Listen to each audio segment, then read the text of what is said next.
So Ron DeSantis has just upended his campaign leadership by changing his campaign manager. For the third time in less than a month, DeSantis' campaign has announced a major restructuring. This time, switching Janera Peck for someone from his governor's cabinet, James Uthmeyer, and Peck will be shifted to a role as chief strategist.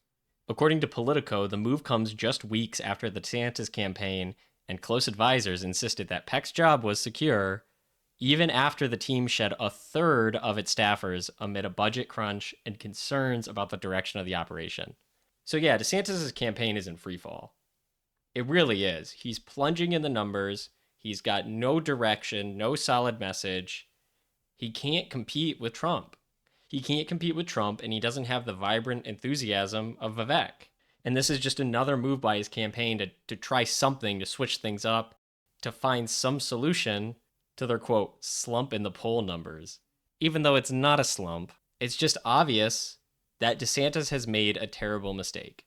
He should not have run this election cycle. He should have waited, let Trump run, let Trump win, and then be set up to be the next presidential candidate with almost no competition. But no, he got greedy. He decided that he wants to be president now. He decided to go after Trump. He's been attacking Trump, which every time you attack Trump, he gets stronger and it makes you look worse. It really is the Trump magic. And it's pretty inexplainable, but it's a real phenomenon. Anybody who goes after Trump just gets knocked down. And any attack on Trump just emboldens his base and makes him stronger. He doesn't slow down. And so DeSantis decided to challenge him.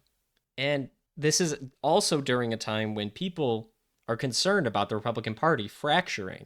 They're concerned about this split between the quote-unquote MAGA Republicans and the traditional principled conservatives. And the majority of people are MAGA Republicans now. So when people see DeSantis attacking Trump, they look at DeSantis and they say, you're outdated. You're an outdated relic of the Republican Party. Even though he's not, he's more conservative than most Republicans. But it still appears that way. And Michael Knowles said this best in a recent video where he said, DeSantis has the near impossible task of attacking Trump without attacking Trump supporters, which is almost impossible to do because they're so loyal. They personally identify with Trump. So how can you attack him without attacking his base? It's very hard. And I don't think it can be done either. And as we've seen, he hasn't found a solution to do that. Every attempt he makes ends up dropping him in the polls to the point where he's almost neck and neck with Vivek. And I think after the first Republican debate, Vivek will be in second place, if not very, very close. And I think eventually he'll surpass DeSantis. And the really sad thing about this is this might just kill DeSantis as a politician. It might kill him. It might kill any chance he has of running in the future. Look at what happened to the presidential field in 2016. None of those guys are running again. They learned you don't fight Trump, you lose. And who knows if they'll ever run again.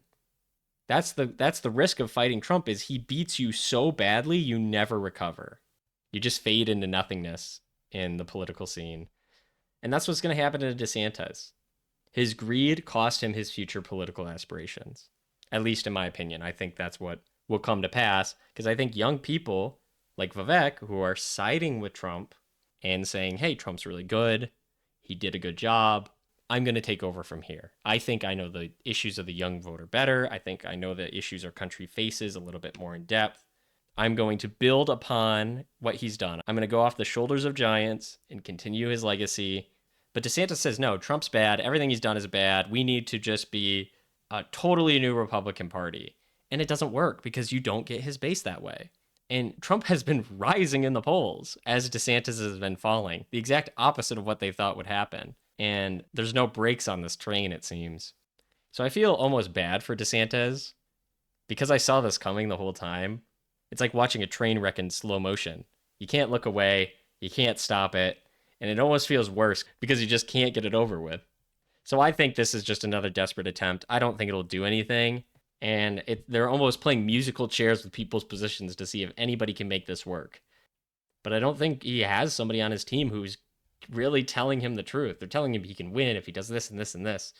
And there's not somebody telling him, look, dude, we're not going to win doing a traditional Republican campaign. I don't even know if there is a solution for DeSantis at this point. What he should have done was just become Trump's vice president or be in his cabinet, be relevant for 4 years, keep his name in the media, and then run again. But what's done is done. The ship has sailed, and the ship is sinking. And now that you've heard what I think, please let me know what you think down in the comments below. And don't forget to like, share, and subscribe.